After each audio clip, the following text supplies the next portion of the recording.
friends, welcome to Eswari சமையல். இன்னைக்கு வந்து நம்ம ஈஸ்வரி சமையல் ஆடி அமாவாசை ஸ்பெஷலா பருப்பு வடையும் ஜவ்வரிசி பாயசமும் செய்ய போறேங்க. பண்டிகை தினங்களாகட்டும் இல்ல இந்த மாதிரி அமாவாசை தினங்களாகட்டும் நம்மளுடைய சமையல்ல முக்கியமா இடம்பெறது இந்த பருப்பு வடையும் பாயசமுங்க. அந்த அளவுக்கு ஸ்பெஷலான ரெசிபிங்க இந்த ரெசிபி. இப்போ இந்த ரெசிபி எப்படி செய்யறதுன்ட்டு பார்க்கலாம் வாங்க. இப்போ வந்து ஃபர்ஸ்ட் நம்ம வந்து பாயசம் ரெடி பண்ணிக்கலாங்க. அந்த பாயசம் ரெடி பண்றதுக்கு நான் இதுல 1/2 டம்ளர் ஜவ்வரிசி எடுத்திருக்கேங்க. இது வந்து நைலான் ஜவ்வரிசி. பாயசத்துக்கெல்லாம் நீங்க வந்து நைலான் ஜவ்வரிசி எடுத்தீங்கன்னா ரொம்ப நல்லா இருக்குங்க. இப்போ இதை சேர்த்திக்கலாம். சேர்த்துட்டு இதை கழுவி எடுத்துட்டு வந்துடலாங்க. ஜவ்வரிசி வேக வைக்கிறதுக்கு ஒரு 2 டம்ளர் தண்ணி விட்டு கொதிச்சிட்டு இருக்குங்க. இப்போ வந்து நம்ம ஜவ்வரிசி சேர்த்திக்கலாம்.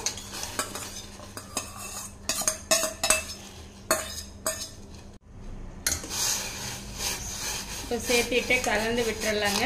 ஜவ்வரிசி வந்து வேகட்டும். அப்பப்போ வந்து நம்ம கலந்து விட்டுக்கலாங்க. இன்னைக்கு வந்து நம்ம பாயசத்துக்கு வந்து வெல்லம் தான் சேர்த்து போகிறோங்க. இதில் வந்து நான் 1 கப் எடுத்திருக்கேங்க. இப்போ இந்த வெல்லத்தை வந்து சேர்த்திக்கலாம். இந்த 1 கப் வெல்லம் வந்து கரெக்டாக இருக்குங்க. இல்லை இன்னும் கொஞ்சம் கூடுதலாக இனிப்பு வேணும் அப்படின்னீங்கன்னா இன்னொரு 1/4 கப் சேர்த்திக்கோங்க. ஏன் இன்னைக்கு நான் வெல்லம் சேர்த்துறேன் அப்படின்னு பார்த்தீங்கன்னா, நம்ம அமாவாசைக்கு சாமி கும்பிடுவோம். நம்ம ஒயிட் சுகர் சேர்த்து செய்யும்போது நம்ம வீட்டில் இருக்கக்கூடிய பெரியவங்க எல்லாம் வந்து கொஞ்சம் சுகர் இருக்குது, அதனால நான் சாப்பிட மாட்டேன் அப்படின்னு சொல்லுவாங்க. நம்ம இந்த மாதிரி வெல்லம் சேர்த்து செய்யும்போதும் அவங்களும் சாப்பிடுவாங்க. அதனால தான் நான் வெல்லம் சேர்த்துறேன். வெல்லம் சேர்த்துனாலும் இது வந்து டேஸ்ட் நல்லா இருக்குங்க. இப்போ இந்த வெல்லத்துக்கு வந்து தண்ணி எல்லாம் அளவு கிடையாதுங்க. நம்ம வெல்லம் மூழ்கிற அளவுக்கு தண்ணி விட்டு வெல்லத்தை வந்து நல்லா கரைய வச்சு எடுத்துட்டு வந்துடலாங்க. ஜவ்வரிசி வந்து நல்லா வெந்துடுச்சுங்க. பார்த்தீங்கன்னா அந்த நிறம் மாறி வந்திருக்கு பாருங்க. இப்போ வந்து நம்ம ஜவ்வரிசி எடுத்து அதே கப்பில் 1/2 கப் வந்து சேமியா எடுத்துக்கலாங்க. கலந்து விட்டுறலாங்க. சேமியா வெந்து வரட்டும். பார்த்தீங்களா, இந்த மாதிரி சேமியாவும் நல்லா வெந்துருச்சு. அடுத்து வந்து நம்ம கரையை வச்சிருக்கிற வெள்ளைப்பாகு வந்து சேர்த்திக்கலாங்க. சேர்த்திட்டு கலந்து விட்டுறலாங்க. ஒரு கொதி வரட்டும். இப்போ பார்த்தீங்க அப்படின்னா நல்லா வெல்லம் சேர்த்து ஒரு 2லேருந்து ஒரு 3 நிமிஷம் வரைக்கும் நல்லா கொதிக்க விட்டுட்டேங்க. இந்த வெல்லத்தோட பச்சை வாசமெல்லாம் போயிடும். அப்போ தான் நம்மளுக்கு பாயசம் வந்து நல்லா டேஸ்ட்டாக இருக்குங்க. இப்போ வந்து நம்ம எடுத்துக்கலாம். ஏலக்காய் தூள் வந்து ஒரு 1/4 ஸ்பூன் சேர்த்திக்கலாங்க. முந்திரி திராட்சை தாளிச்சுக்கலாம்.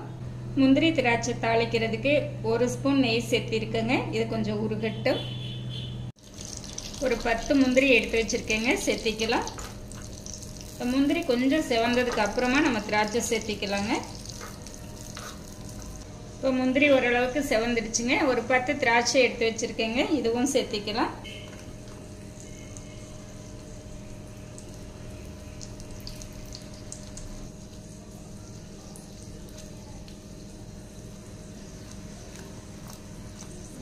வந்து நம்மளுக்கு திராட்சை எல்லாமே நல்லா புஸ் புஸ்ன்னு வந்துடுச்சுங்க. இப்போ இது வந்து நம்ம பாயசத்துல சேர்த்திக்கலாம்.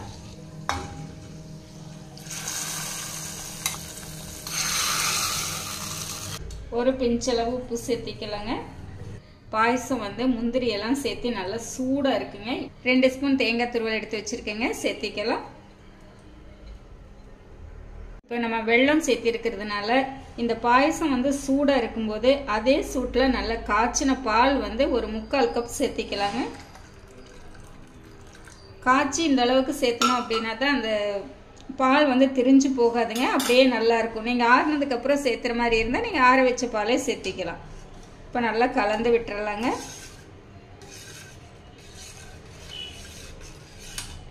அவ்வளோதாங்க, நம்மளுக்கு நல்லா ஜம்முன்னு பாயசம் வந்து ரெடி ஆயிடுச்சு. இந்த பாயசம் செஞ்சு பாருங்க, அவ்வளோ ஒரு டேஸ்ட்டாக இருக்குங்க. அடுத்து வடைக்கு வந்து வடைப்பருப்பு இந்த கப்பில் 1 கப் எடுத்து நல்லா ஒரு 2 மணி நேரம் நல்லா ஊற வச்சு எடுத்துகிட்டு வந்துட்டேங்க.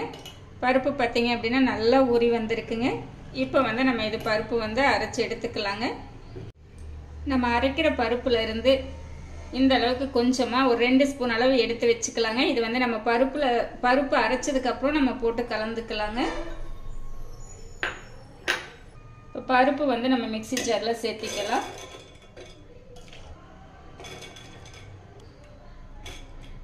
நான் பருப்போடவே சேர்த்து ஒரு 4 வரமிளகாய் ஊற வச்சுருந்தேங்க, இதுவும் சேர்த்திக்கலாம். ஒரு 4 பல் பூண்டு சேர்த்திக்கலாங்க. பருப்பு வந்து பார்த்தீங்க அப்படின்னா கரகரப்பாக அரைச்சி எடுத்துகிட்டு வரணுங்க. ரொம்ப நைஸாக அரைச்சிங்க அப்படின்னா நம்மளுக்கு வடை வந்து நல்லா இருக்காதுங்க. நல்லா கொஞ்சம் கரகரப்பாக அரைச்சி எடுத்துகிட்டு வந்துடலாங்க. தண்ணி சேர்த்த வேண்டாங்க. நம்ம தேவைப்பட்டதுன்னா தண்ணி தெளித்து விட்டு நம்ம அரைச்சி எடுத்துக்கலாங்க. அரைச்சி எடுத்துகிட்டு வந்துட்டேங்க. நம்ம தண்ணி எதுவுமே சேர்த்துலைங்க. அந்த பருப்பில் இருந்த ஈரப்பதமே சரியாக இருந்துச்சுங்க. இப்போ வந்து நம்ம ஒரு மிக்சிங் பவுலில் சேர்த்திக்கலாங்க.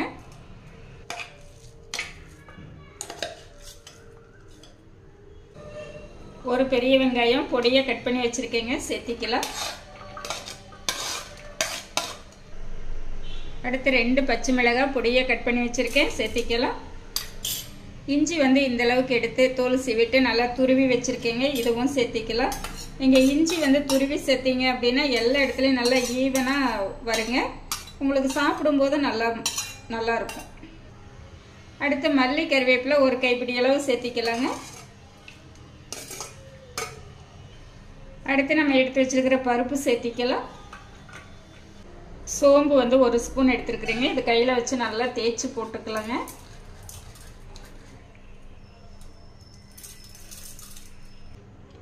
உப்பு வந்து 1 ஸ்பூன் சேர்த்திக்கலாம். இப்போ இது எல்லாமே நல்லா கை வச்சு கலந்துக்கலாங்க.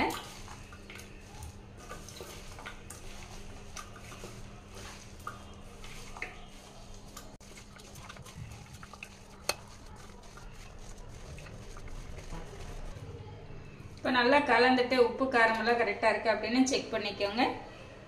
நம்ம சேர்த்துன அளவுகள் எல்லாமே கரெக்டாக இருக்குங்க. நம்மளுக்கு வடை வந்து எந்த அளவுக்கு சைஸ் வேணுமோ அதுக்கு தகுந்த மாதிரி நம்ம உருண்டை பிடிச்சி வச்சுக்கலாங்க. உருண்டை பிடிச்சி வச்சிட்டோம் அப்படின்னா அப்படியே எடுத்து போட்டுக்கலாங்க. இந்த மாதிரி உருண்டையை பிடிச்சிட்டு உள்ளங்கையில் வச்சு இப்படி ஒரு ப்ரெஷ் பண்ணிவிட்டு இந்த சைடில் ஏதாவது வெடிப்பு வந்ததுன்னா அப்படியே நீங்கள் இந்த மாதிரி தட்டி விட்டுக்கோங்க, அவ்வளோதான். பார்த்தீங்களா? நீங்கள் இந்த மாதிரி செஞ்சு வச்சிட்டாலுமே எடுத்து போடுறதுக்கு நல்லா வசதியாக இருக்குங்க.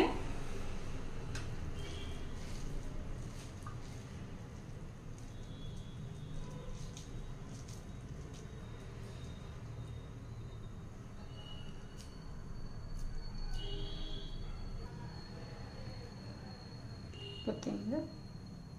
இதே மாதிரி எல்லாமே ரெடி பண்ணிக்கலாங்க.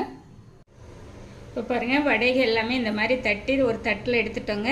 எண்ணெய் வந்து நல்லா சூடாயிடுச்சுங்க. இப்போ நம்ம சேர்த்திக்கலாம்.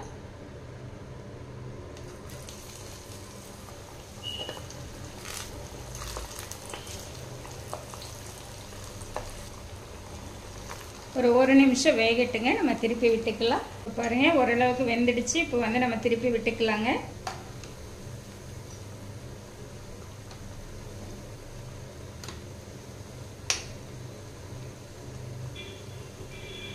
இப்போ வடை வந்து நம்மளுக்கு நல்லா வெந்துருச்சு. பார்த்தீங்களா? நல்லா செவந்து வெந்திருக்கு. 2 சைடும் நல்லா இந்த அளவுக்கு கோல்டன் ப்ரௌன் கலராக வெந்து வந்துடணுங்க. அப்போ தான் டேஸ்ட் வந்து நம்மளுக்கு நல்லா இருக்கும்.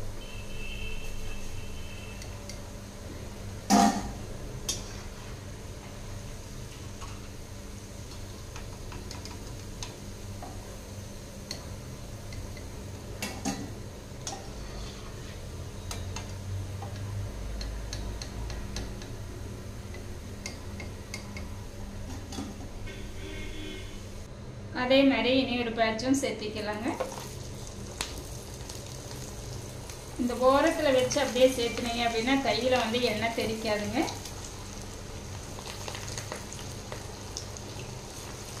அதே மாதிரி இதுவும் நல்லா செவந்து வர வரைக்கும் விட்டு எடுத்துக்கலாங்க. நம்ம பருப்பு வடை வந்து சுட்டு எடுத்துகிட்டு வந்துட்டேங்க. ரொம்பவே சூப்பராக வந்திருக்குங்க. மேலையெல்லாம் நல்லா கிறிஸ்பியாகவும் உள்ளே பார்த்தீங்களா எப்படி இருக்குன்ட்டு சூப்பராக இருக்குங்க.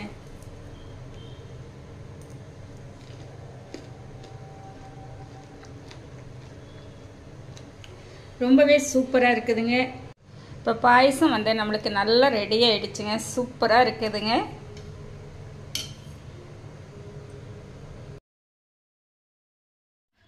பருப்பு வடையும் ஜவ்வரிசி பாயாசமும் நல்ல பிரமாதமாக நம்மளுக்கு ரெடி ஆகிடுச்சுங்க.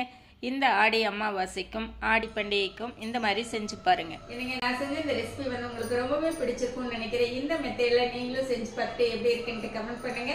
பிடிச்சிருந்தா லைக் பண்ணி ஷேர் பண்ணுங்க. நம்ம ஈஸ்வரி சமையலை சப்ஸ்கிரைப் பண்ணி வச்சுக்கோங்க. அப்பதான் நான் போடுற வீடியோஸ் உங்களுக்கு உடனுக்குடன் நோட்டிபிகேஷன் வருங்க. என்னுடைய மற்ற வீடியோஸ் எல்லாமே ஒரு டைம் விசிட் பண்ணி பாருங்க. தேங்க்ஸ் ஃபார் வாட்சிங்.